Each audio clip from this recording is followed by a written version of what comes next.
नमस्कार दोस्तों, कैसे हैं आप लोग? आशा करते हैं कि आप लोग अच्छे होंगे एवं अपना पढ़ाई कर रहे होंगे।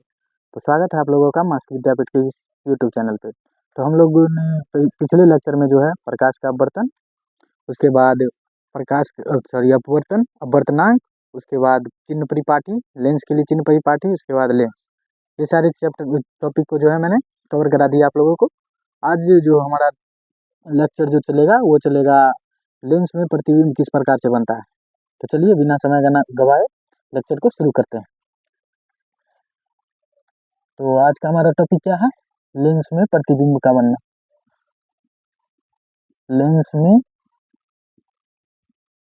प्रतिबिंब का बनना।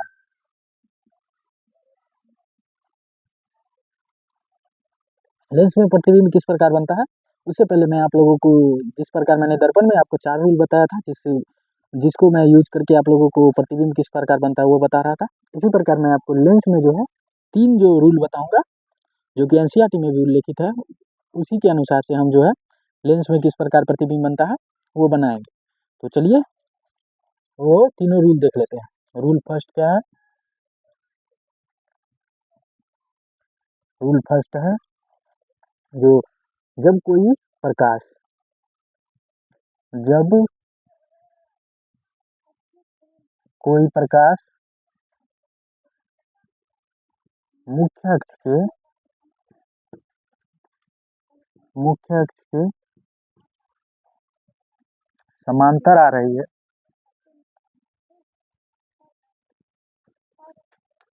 समांतर आ रही है, तो वह अपवर्तन के पश्चात मुख्य फोकस से होकर गुजरेगी। मुख्य फोकस से होकर गुजरेगी। तो क्या है हमारा पहला रूल? पहला रूल है जब कोई प्रकाश मुख्य अक्ष के समांतर आ रही है तो वह अपवर्तन के पश्चात कहाँ से गुजरेगी? अपवर्तन के पश्चात मुख्य फोकस से होकर गुजरेगी। तो ये देख लीजिए, ये हो गया आपका। पहले मैं आपको अवतल दर्पण के बारे उत्तल लेंस के बारे में बता देता हूँ। उसके बाद मैं आपको अवतल लेंस के बारे में बताऊंगा। तो ये हो गया आपका उत्तल लेंस। उत्तल लेंस है, ये कैसे पहचानेंगे? इसका जो है किनारा पतला है और बीच का भाग क्या है? मोटा है। तो ये कैसा लेंस हो गया? ये हो गया आपका उत्तल लेंस। तो उत्तल लेंस के बीच में जो होता है वो होता है ओ। वो क्या बताया था मैंने पिछले पिछले लेक्चर में आपको? वो जो हो जाता है आपका प्रकाशित बिंदु। और उसी पीछे जो हो जाता है वो क्या हो जाता है आपका F1। F1 से पीछे जो होता है वो होता है आपका 2F1। इसके पश्चात हो जाता है यहाँ पे F2 और उसके बाद हो जाता है 2F2। तो हमारा हमारा पहला रूल क्या बोल रहा है? पहला रूल बोल रहा है जो जब कोई प्रकाश मुख्य अक्ष के समांतर आ रही है। मुख्य अक्ष कौन है? मुख्य अक्ष हमारा ये जो है आपका मुख्य अक्ष है। अब कोई प्रकाश मान लीजिए, जो ये प्रकाश यहाँ तक आया, ये कैसे आ रहा है प्रकाश? मुख्य अक्ष के समांतर आ रहा है। तो वो अपवर्तन के पश्चात मुख्य फोकस से होकर गुजरेगी। कहाँ से होकर गुजरेगी? मुख्य फोकस। ये देख लीजिए आपका, ये मुख्य फोकस से होकर गुजरेगी। ये हो जाता है आपका पहला रूल। क्या हो जाता है? तो आप बोलिएगा जो सर ये F1 से काहे नहीं गुजरा? क्योंकि ये फोकस उत्तल लेंस जो है, उत्तल लेंस प्रकाश को इकट्ठा करता है। कहाँ इकट्ठा करता है? आगे की ओर इकट्ठा करता है। जिस कारण से ये देख लीजिए आपका F2 पे जाके मिलेगी। तो जब कोई प्रकाश मुख्य अक्ष के समांतर आ रही है तो अपवर्तन के बाद कहाँ जाएगी? मुख्य फोकस से होके जाएगी। तो ये हो गया आपका पहला रूल। तो आप इसको नोट कर लीजिए।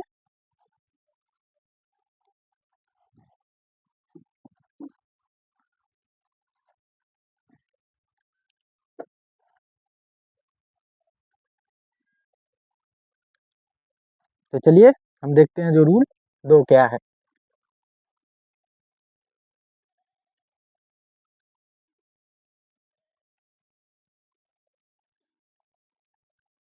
रूल 2 हमारा कहता है जो जब कोई प्रकाश मुख्य फोकस से होकर गुजरेगी तो वो अपवर्तन के बाद मुख्य अक्ष के समांतर हो जाएगी। तो रूल दो हमारा क्या है? रूल दो हमारा क्या है? जब कोई प्रकाश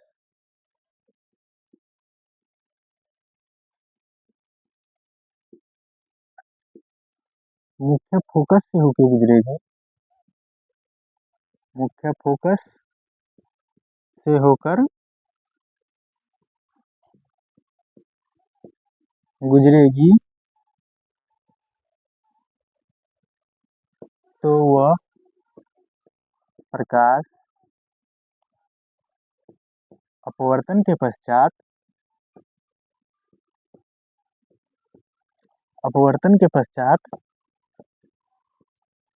मुख्य अक्ष के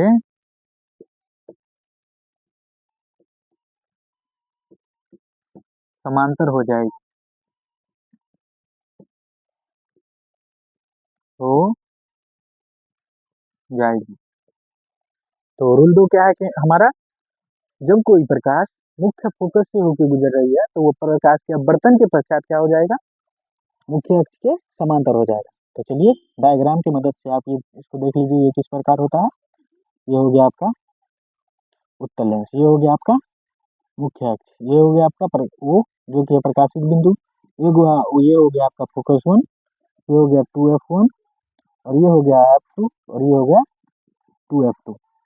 देख लीजिए कोई प्रकाश जो है वो फोकस से होकर गुजर रहा है। किससे होकर गुजर रहा है? फोकस से होकर गुजर रहा है। तो यहाँ से अपवर्तन के बाद ये कैसा हो जाएगा? मुख्य अक्ष के समांतर हो जाएगा। तो हमारा दूसरा नियम क्या हुआ? दूसरा नियम है जो कोई भी प्रकाश जो फोकस से होकर गुजर रहा है तो यहाँ से अपवर्तन के पश्चात क्या हो जाएगा? मुख्य अक्ष के समांतर हो जाएगा। तो आप रूल दो भी नोट कर लीजिए।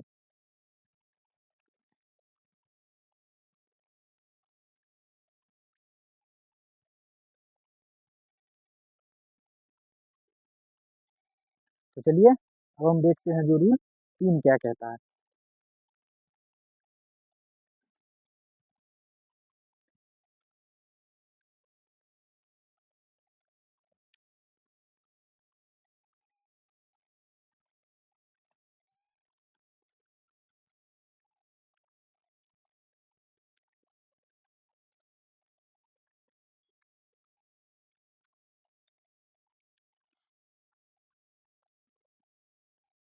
रूल तीन हमारा कहता है जो जब कोई प्रकाश जब कोई प्रकाश प्रकाशित बिंदु से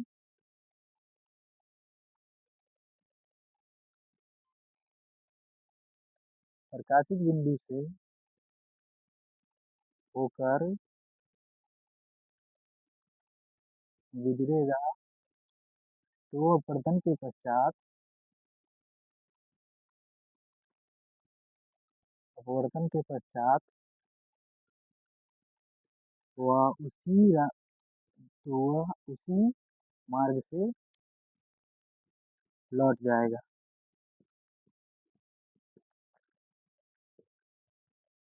इस प्रकार हमारा दर्पण में क्या था?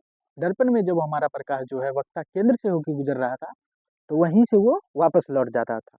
तो इसी प्रकार लेंस में जो होता है, प्रकाशिक बिंदु से अगर कोई प्रकाश जा रहा है तो अपवर्तन के पश्चात उसी मार्ग से जो है वापस लौट जाएगा। तो देखिए फिगर से ये किस प्रकार जाता है, इसका आरेख कैसा बनता है। ये हो गया आपका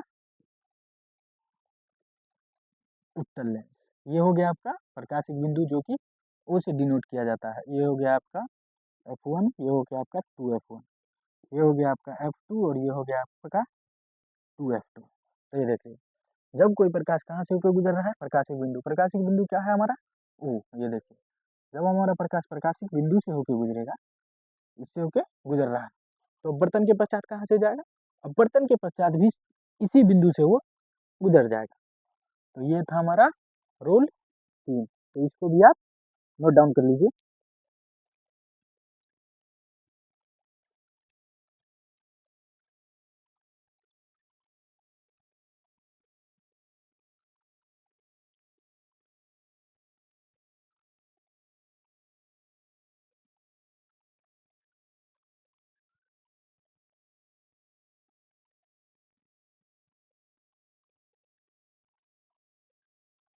तो आप नोट डाउन, आशा करते हैं कि आप नोट डाउन कर लिए होंगे।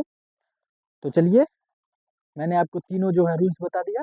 इसके बाद मैं पहले आपको लोगों को बता देता हूँ जो उत्तल लेंस में प्रतिबिंब किस प्रकार बनता है।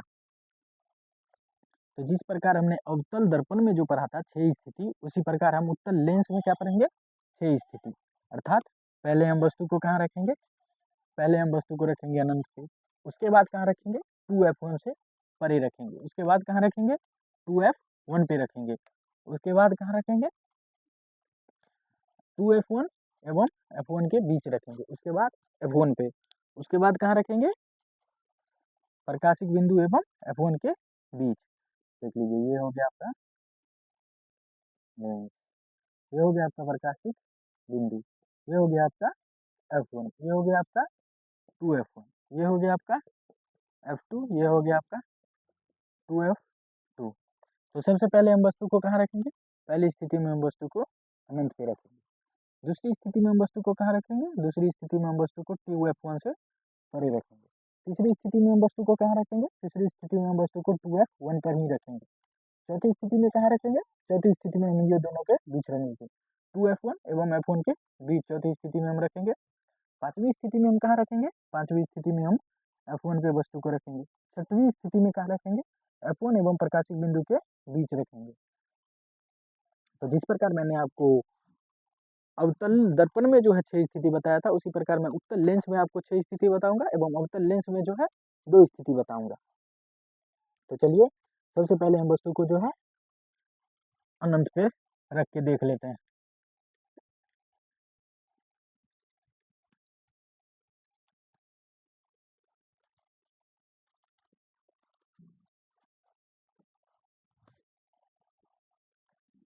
तो पहली स्थिति क्या था, पहली स्थिति है जब वस्तु को अनंत पर रखा जाता है।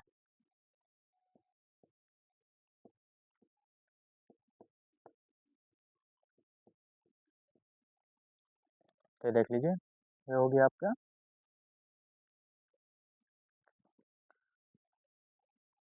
ये हो गया आपका प्रकाशिक बिंदु, ये हो गया आपका f1, ये हो गया आपका 2f1, ये हो गया आपका f2, ये हो गया आपका 2f2। तो वस्तु को हम कहाँ रखेंगे, पहले को हम अनंत पे रखेंगे, अनंत पे तो हमें कोई वस्तु दिखाई नहीं देता, उससे केवल प्रकाश आता है। तो देखिए, प्रकाश जो है ये यहाँ से इस दर्पण पे पड़ेगा, एवं फिर से प्रकाश यहाँ से भी पड़ सकता है इस दर्पण पे। ये कहाँ आ रहा है, मुख्य अक्ष के समांतर आ रहा है। तो मुख्य अक्ष के अगर कोई प्रकाश समांतर आ रहा है तो उसके बाद कहाँ जाएगा, मुख्य अक्ष के समांतर आने के पश्चात अपवर्तन के पश्चात वो कहाँ से गुजरेगा, मुख्य फोकस से होकर गुजरेगा। तो ये देखिए, मुख्य फोकस से होकर गुजर रहा है, मुख्य अक्ष के समांतर आ रहा है तो कहाँ से गुजर जाएगा, मुख्य अक्ष के सॉरी मुख्य फोकस से होकर गुजर जाएगा अपवर्तन के पश्चात। ये मैंने आपको रूल नंबर 1 में ही बताया था। तो इसमें भी हम उसी प्रकार 3 चीज को देखेंगे, वस्तु की स्थिति, प्रतिबिंब की स्थिति कहाँ बनेगी, प्रतिबिंब का आकार कैसा होगा और प्रतिबिंब की प्रकृति कैसी होगी। तो प्रतिबिंब की स्थिति के बारे में बात किया जाए, प्रतिबिंब की स्थिति कहाँ बन रही है, तो प्रतिबिंब की स्थिति कहाँ बन रही है 2f2 पर। और प्रतिबिंब का आकार के बारे में बात किया जाए, प्रतिबिंब का आकार कैसा है, प्रतिबिंब का आकार जो है वो कैसा आपको नजर आ रहा है, बिंदु के आकार का, कैसा, बिंदु के आकार का, या छोटा आप कह सकते हैं, छोटा नहीं अत्यंत छोटा कह सकते हैं। और प्रतिबिंब की प्रकृति के बारे में बात किया जाए, प्रतिबिंब की प्रकृति कैसी होगी, तो प्रतिबिंब की प्रकृति वैसी ही होगी जैसे हमारा अवतल दर्पण में था। तो अवतल दर्पण में प्रतिबिंब की प्रकृति कैसी थी, वास्तविक एवं उल्टा। तो कैसा हो जाएगा आपका, वास्तविक एवं उल्टा। तो ये हमारा था पहला स्थिति, जब वस्तु को कहाँ रख रहे थे, वस्तु को अनंत पे रख रहे थे। अनंत पे रखेंगे तो उससे जो समांतर प्रकाश आएगी वह अपवर्तन के पश्चात कहाँ जाएगी, फोकस से होके गुजर जाएगी। और नीचे से भी जो प्रकाश है वह मुख्य अक्ष के समांतर ही आ रहा है, तो अपवर्तन के पश्चात कहाँ जाएगा, मुख्य फोकस पे। दोनों ही जाके मुख्य फोकस पे मिल रहा था, प्रतिबिंब हमारा कहाँ बनेगा, यही मिलान बिंदु पे हमारा प्रतिबिंब बनता है। तो प्रतिबिंब की स्थिति क्या हो जाएगी, f2 पर। प्रतिबिंब का आकार कैसा हो जाएगा, बिंदु के आकार का। और प्रतिबिंब की प्रकृति कैसी हो जाएगी, वास्तविक एवं उल्टा। तो इसको भी आप नोट डाउन कर लीजिए। उसके बाद मैं आपको बताता हूँ जो दूसरी स्थिति में प्रतिबिंब कैसी बनेगी।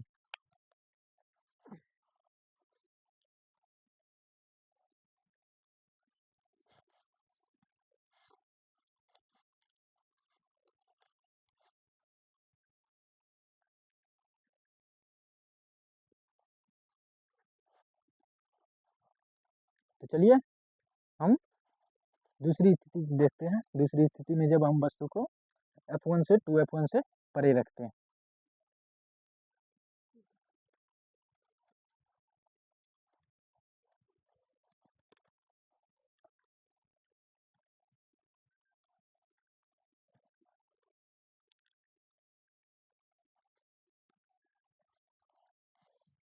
क्या रखना है? जब वस्तु को 2F1 से परे रखा जाता है। तो ये हो गया आपका उत्तल लेंस, फिर से ये हो गया आपका मुख्य अक्ष, ये हो गया आपका प्रकाशिक बिंदु, ये हो गया F1, ये हो गया 2F1 और ये हो गया आपका F2, ये हो गया आपका 2F2। तो वस्तु को हम क्या रख रहे हैं? 2F1 से परे कहीं भी रख सकते हैं। मान लीजिए मैंने आपको यहाँ पे ये वस्तु रखा, तो वस्तु से आने वाला जो प्रकाश किरण होगा, देखिए वस्तु से आने वाला प्रकाश किरण है वो कैसा आ रहा है? मुख्य अक्ष के समांतर आ रहा है। तो अपवर्तन के पश्चात वो कहाँ जाएगा? अपवर्तन के पश्चात वो मुख्य फोकस से होके जाएगा। तो देख लीजिए मुख्य फोकस से होके, सॉरी थोड़ा, ये कहाँ से जाएगा? मुख्य फोकस से होके जाएगा। ये देख लीजिए आपका मुख्य फोकस से होके जा रहा है। ये तो एक किरण हो गया। और दूसरा आरेख क्या करेंगे? दूसरा आरेख हम प्रकाश को कहाँ से गुजारेंगे? प्रकाशिक बिंदु से, क्योंकि प्रकाशिक बिंदु से अगर कोई प्रकाश जा रहा है तो अपवर्तन के पश्चात उसी माध्यम में लौट जाएगा। तो देखिए प्रकाशिक बिंदु से प्रकाश आप यहाँ से गुजारिए, प्रकाशिक बिंदु से गुजारने पे प्रकाश हमारा दोनों यहाँ पे काट रहा है, तो प्रतिबिंब हमारा कहाँ होगा? यहीं पे होगा। और कैसा होगा? देख लीजिए ये उल्टा प्रतिबिंब बन रहा है। तो प्रतिबिंब की स्थिति कैसी होगी? प्रतिबिंब की स्थिति कहाँ है? F2 तथा F2 तथा 2F2 के बीच। प्रतिबिंब का आकार कैसा है? प्रतिबिंब का आकार आपको कैसा नजर आ रहा है? प्रतिबिंब का आकार जो है छोटा है, यानी कि वस्तु से छोटा है प्रतिबिंब का आकार। प्रतिबिंब की प्रकृति कैसी? प्रतिबिंब की प्रकृति आपको वास्तविक एवं कैसा नजर आ रहा है? उल्टा, वास्तविक एवं उल्टा। तो ये हो गया हमारा दूसरा स्थिति। दूसरा स्थिति में मैंने आपको वस्तु कहाँ रखा? 2F1 से परे। तो 2F1 से परे अगर वस्तु से कोई प्रकाश बिंदु आ रहा है, प्रकाश की किरण आ रही है, जो अपवर्तन के पश्चात कहाँ से जाएगी? मुख्य फोकस से जाएगी। मुख्य फोकस से क्यों जाएगी? क्योंकि ये किरण जो है मुख्य अक्ष के समांतर आ रही है। और दूसरा आरेख खींचने के लिए मैंने प्रकाश को कहाँ से गुजारा? मैंने प्रकाश को जो है वो प्रकाशिक बिंदु से होकर गुजारा। कहाँ से गुजारा? प्रकाशिक बिंदु से होकर गुजारा, क्योंकि प्रकाशिक बिंदु से जाने वाला प्रकाश अपवर्तन के पश्चात उसी माध्यम से लौट जाता है। तो आप यहाँ से भी खींच सकते थे, कोई प्रकाश को फोकस से होकर गुजार सकते थे। फोकस से होकर गुजारने पे आपको प्रकाश प्रकाश यहाँ से अपवर्तन के पश्चात मुख्य अक्ष के समांतर हो जाती, तो वो भी आपको वहीं, ये दोनों के बीच में ही जाके मिलती। तो आपका प्रतिबिंब इसी स्थिति में बनता। तो आप ये दूसरी स्थिति भी नोट कर लीजिए।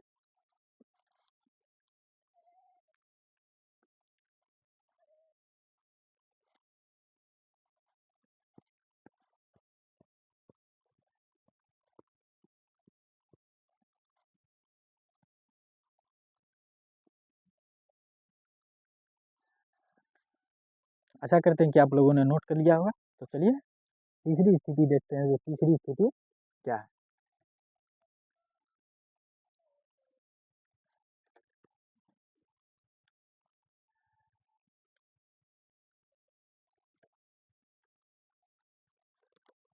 तीसरी स्थिति में जो हम प्रकाश को वस्तु को कहाँ रखने वाले थे? तीसरी स्थिति में हम वस्तु को 2F1 पर ही रखने वाले थे। कहाँ रखेंगे? 2F1 पर रखा जाए। कहाँ रखा जाए? वस्तु को जो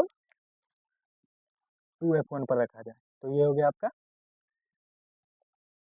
उत्तल लेंस, ये हो गया आपका मुख्य अक्ष, ये हो गया प्रकाशिक बिंदु, ये हो गया आपका F1, ये हो गया आपका 2F1, ये हो गया आपका F2, ये हो गया 2F2। अब हम वस्तु को कहाँ रखेंगे?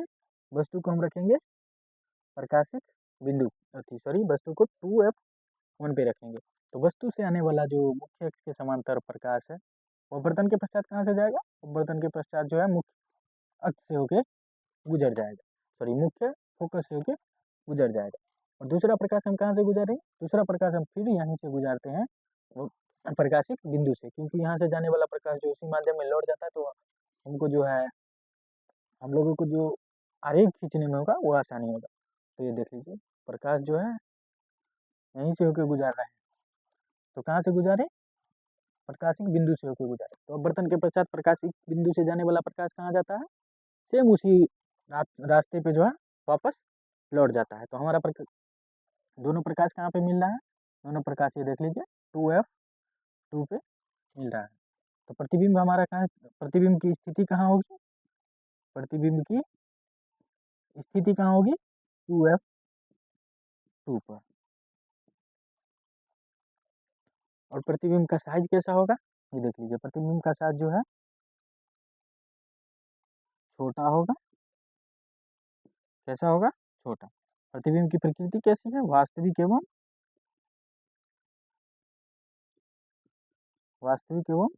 उल्टा। कोई भी प्रकृति वास्तविक कहाँ होती है, जब प्रकाश खुद व खुद जाके मिल जाए, वहां हमको मिलाने की जरूरत ना पड़े, तो वहां पे कैसा प्रतिबिंब बनेगा, वास्तविक प्रतिबिंब। जहाँ पे हमको डॉटेड लाइन की सहायता से मिलाना पड़ता है वहां पे आपको प्रतिबिंब कैसा प्राप्त होगा, वहां पे आपको प्रतिबिंब जो है आभासी प्राप्त होगा। तो चलिए आप ये तीसरा नियम, तीसरा स्थिति भी नोट डाउन कर लीजिए। सॉरी, यहाँ पे जो होगा आपका आकार जो होगा वह समान आकार का बनेगा, कैसा बनेगा, आकार जो होगा समान आकार का होगा। तो तीसरी स्थिति में हम प्रकाश को कहाँ रखें, 2F1 पे। 2F1 वस्तु से जाने वाला मुख्य अक्ष के समांतर प्रकाश की किरण अपवर्तन के बाद जो है मुख्य फोकस से होकर गुजर जाएगी। और दूसरी स्थिति के लिए मैंने दूसरा किरण को कहाँ निकाला, कहाँ से गुजारा, दूसरा किरण को जो है प्रकाशिक बिंदु से होकर गुजारा। क्यों गुजारा, क्योंकि यहीं से जो है प्रकाश आएगी और उसी रास्ते पे लौट जाएगी, जिस कारण से हमको आरेख खींचने में आसानी होगी। तो चलिए, तो यहाँ आके प्रकाश हमारा मिल गया था, तो प्रतिबिंब भी हमारा यहीं पे बना। तो प्रतिबिंब की स्थिति क्या था, 2F2 पर। आकार कैसा था, समान आकार का। और प्रकृति कैसा है, प्रकृति आपका जो है वो प्रकृति वास्तविक एवं उल्टा है। चलिए आप नोट डाउन कर लीजिए इसको।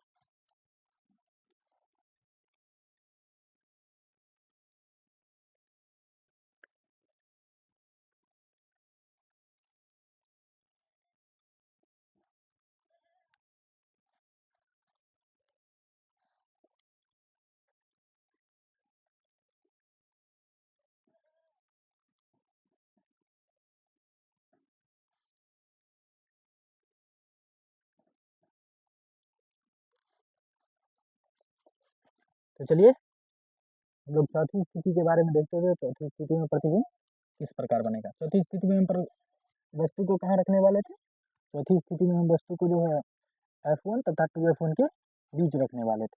तो चलिए चौथी स्थिति में हम वस्तु को रख के देखते हैं जो उस स्थिति में हमारा प्रतिबिंब कहाँ बनेगा। प्रतिबिंब को 2F1 तथा F1 के बीच रखा जाता है। जब वस्तु को चौथी स्थिति में जब वस्तु को 2F1 तथा F1 के बीच रखा जाता है, तो ये देख लीजिए ये हो गया आपका उत्तल लेंस, ये हो गया आपका मुख्य फोकस, ये क्या हो गया आपका प्रकाशिक बिंदु, ये हो गया आपका F1 और ये हो गया आपका 2F1, ये हो गया आपका F2 और ये हो गया आपका 2F2। जब वस्तु को हम कहाँ रखने वाले थे अभी 2F1 एवं F1 के बीच, तो मान लीजिए मैंने वस्तु को यहाँ पे रखा। तो वस्तु से आने वाला मुख्य अक्ष के समांतर जो प्रकाश की किरण है वो बर्तन के पास कहाँ से गुजर जाएगी, बर्तन के बाद मुख्य फोकस से होकर गुजर जाएगी। इसमें तो आप लोगों को कोई परेशानी नहीं होना चाहिए, क्योंकि ये मुख्य अक्ष के समांतर आ रहा है तो उसके बाद कहाँ चला जाएगा, फोकस से होकर चला जाएगा। दूसरी स्थिति में हम फिर से प्रकाश को जो है प्रकाशिक बिंदु से ही होकर गुजार रहे हैं। तो ये देख लीजिए आप, फिर से प्रकाशिक बिंदु से ही हम होकर गुजार रहे हैं। तो हमारा प्रतिबिंब कहाँ बन रहा है, देख लीजिए प्रतिबिंब हमारा यहाँ बन रहा है। तो प्रतिबिंब की स्थिति क्या है, 2F1 से परे, 2F2 से परे या पीछे हमारा प्रतिबिंब बन रहा है। प्रतिबिंब का आकार कैसा है? प्रतिबिंब का आकार आपको देखने में भी जो है वस्तु से बड़ा लग रहा होगा। और प्रतिबिंब की प्रकृति हमारा किस प्रकार हो जाएगी? प्रतिबिंब का प्रकृति फिर हमारा वास्तविक एवं उल्टा ये हो जाएगी। तो चौथी स्थिति में हम वस्तु को कहाँ रख रहे हैं? वस्तु को रख रहे हैं 2F1 तथा F1 के बीच, ये दोनों के बीच रख रहे हैं। तब हमारा प्रतिबिंब कहाँ बन रहा है? 2F2 पे बन रहा है। और प्रतिबिंब कैसा है? वस्तु से बड़ा है प्रतिबिंब का आकार। प्रतिबिंब की प्रकृति कैसी है? वास्तविक एवं उल्टा। तो चलिए आप इसको भी नोट डाउन कर लीजिए। अब हमारा जो है 2 स्थिति और बच गया है, जब हम वस्तु को जो है F1 पे रखेंगे और उसके बाद F1 एवं प्रकाशिक बिंदु के बीच रखेंगे।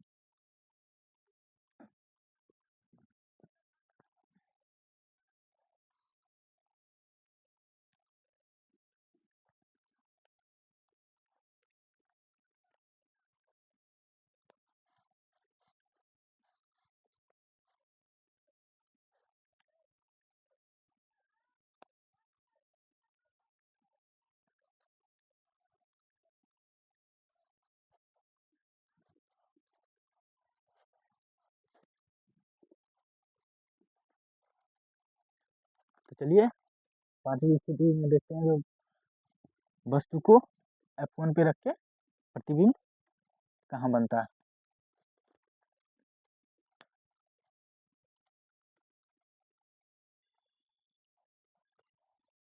जब वस्तु को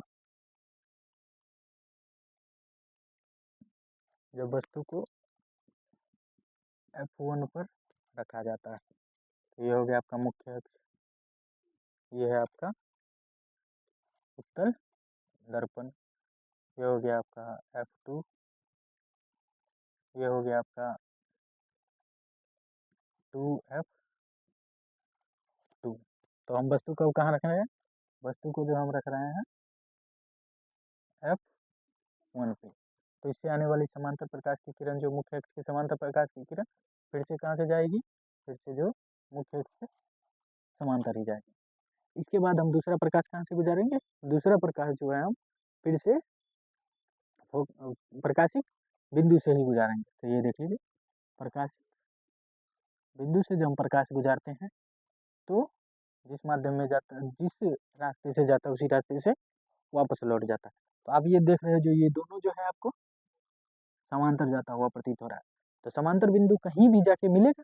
जी नहीं, समांतर बिंदु कहीं पे भी जाके नहीं मिलेगा, क्योंकि समांतर बिंदु समांतर ही चली जाएगी, अनंत तक समांतर चली जाएगी। तो इस स्थिति में जो है हमको प्रतिबिंब नहीं मिलता है, प्रतिबिंब नहीं मिलता है। ये लिखा हुआ है एनसीईआरटी में। जो हमारा, जब हम वस्तु को F1 पे रख रहे हैं तब हमारा प्रतिबिंब नहीं मिलेगा। अगर एग्जाम में आ जाए जो प्रतिबिंब तो मिलता है, और अगर आपको दे दे जो प्रतिबिंब कैसा होगा, तो प्रतिबिंब कहाँ मिलेगा? प्रतिबिंब आपको अनंत पे मिलेगी, और कैसा होगा? बहुत बड़ा होगा। कैसा होगा? बहुत बड़ा होगा। और जब आपको एग्जाम में पूछा जाए जो F1 पे रखा गया है तो प्रतिबिंब कहाँ मिलेगी, अगर एग्जाम में दिया हुआ है जो प्रतिबिंब नहीं मिलता है, तो आप इसी को मारिएगा, क्योंकि एग्जाम में जो एनसीईआरटी को ही देख के क्वेश्चन बनाते हैं, या किसी भी एग्जाम को जो है एनसीईआरटी पे ही बनाया जाता है।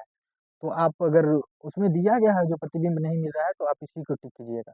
अगर प्रतिबिंब नहीं मिलता, ये ऑप्शन में नहीं है, तब आप बताइएगा जो प्रतिबिंब अनंत पे मिलेगी एवं बहुत बड़ा प्रतिबिंब होगा। तो इसको भी आप नोट डाउन कर लीजिए।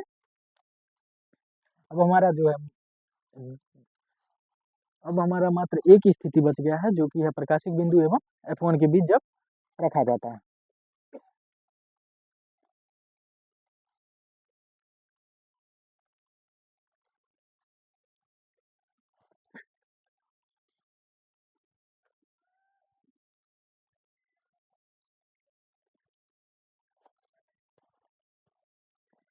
तो चलिए हम अपने अंतिम स्थिति को देखते हैं, जब वस्तु को जो है F1 तथा प्रकाशिक बिंदु के बीच रखते हैं।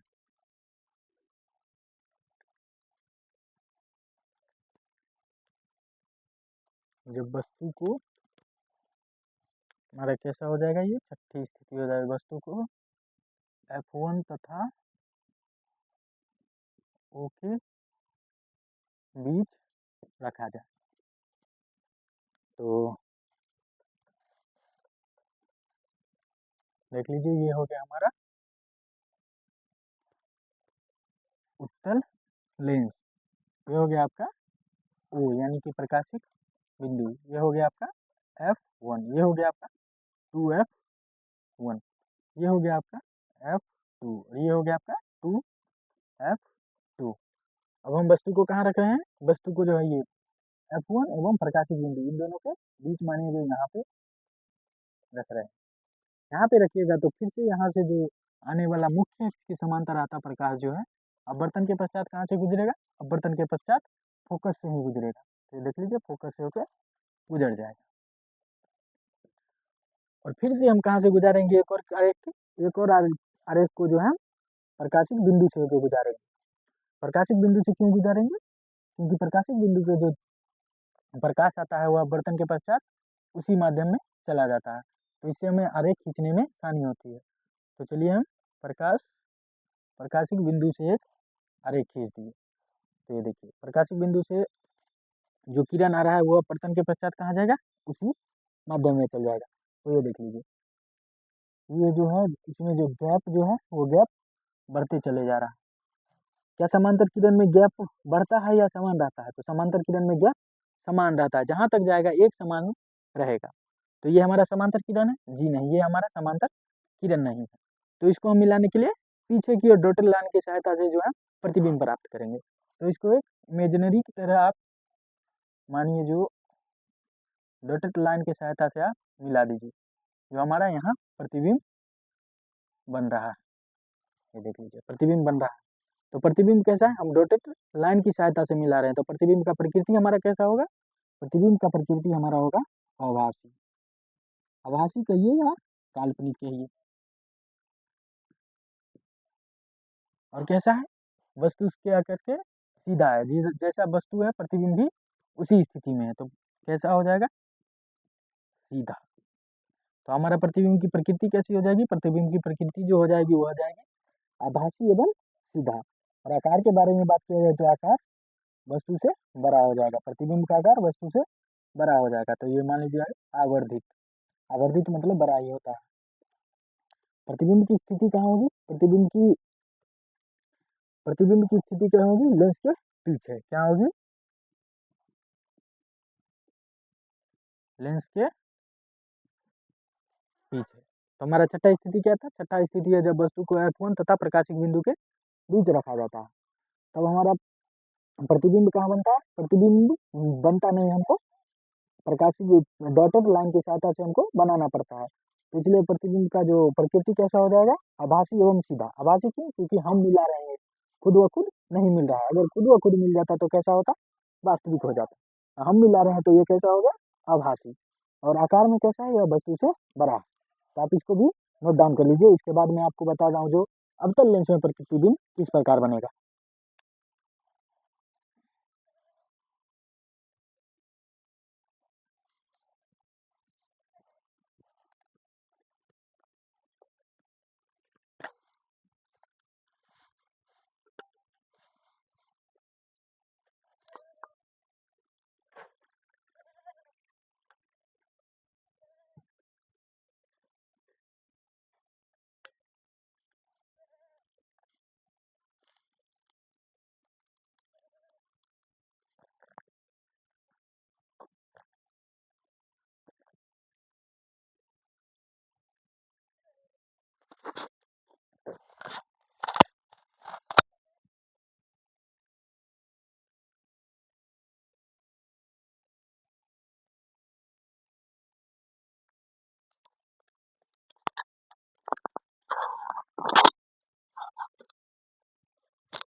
तो आशा करते हैं कि आप लोगों ने ये नोट कर लिया होगा।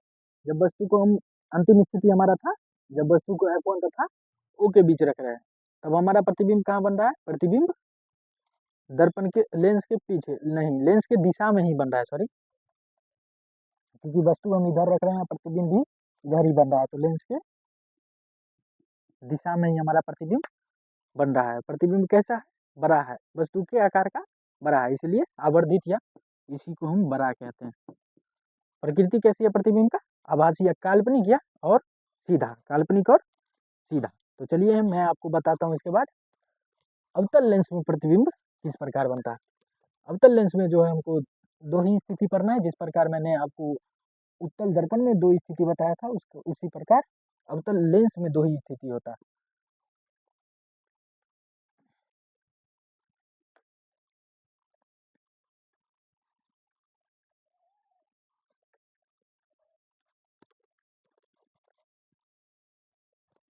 तो अवतल लेंस में प्रतिबिंब बनाने से पहले मैं आपको फिर से वो 3 नियम जो है, अब मैंने उस समय आपको उत्तल लेंस में बताया था, अब मैं अवतल लेंस में बता देता हूँ। ये हो गया आपका अवतल लेंस। कैसे पहचानेंगे जो अवतल लेंस है? ये बीच में पतला है एवं किनारे पे मोटा है। ये देख लीजिए, ये हो गया आपका प्रकाशित बिंदु, ये हो गया आपका F1, ये हो गया 2F1, ये हो गया आपका F2 और ये हो गया आपका 2F2। पहला क्या था? जब कोई प्रकाश प्रकाश की किरण मुख्य अक्ष के समांतर आ रही हो तो कहाँ पे मिलेगी? फोकस पे जाके मिलेगी। तो ये देखिए मुख्य अक्ष के समांतर आ रहा है। अपवर्तन के पश्चात ये कैसे ये कैसा है लेंस? ये लेंस जो है अपसारी लेंस। अपसारी लेंस क्या करता है? प्रकाश को फैला देता है। तो ये प्रकाश को कैसा करेगा? ऊपर की ओर फैला देगा। लेकिन हमारा जो है अगर कोई समांतर आ रहा है तो कहाँ से मिलना चाहिए? फोकस पे मिलना चाहिए। तो मैं जब अपवर्तित किरण को डॉटेड लाइन की सहायता से जो मिलाऊंगा तो आपको कहाँ से मिलता प्रतीत होगा? आपको फोकस पे मिलता प्रतीत होगा। तो ये हो गया था हमारा पहला। और हमारा दूसरा क्या था? दूसरा रूल था, दूसरा रूल था जो जब कोई प्रकाश फोकस से होके जा रहा है, क्या से जा रहा है? फोकस से होके जा रहा है, तो वह अपवर्तन के पश्चात मुख्य अक्ष के समांतर हो जाएगा। तो ये देख लीजिए, ये है हमारा फोकस।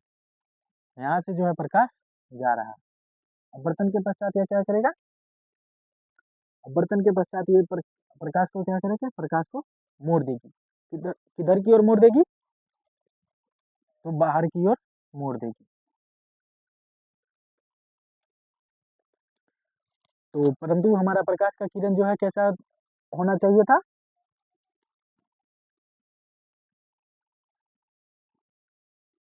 मुख्य अक्ष के समांतर होना चाहिए था, लेकिन आपको होता प्रतीत नहीं हो रहा।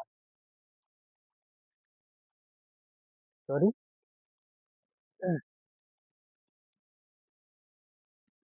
मैं आप लोगों को फिर से ये बता देता हूँ, क्योंकि हमारा जो यहाँ पे प्रतिबिंब जो है वो गलत बन गया था। सॉरी, आरेख जो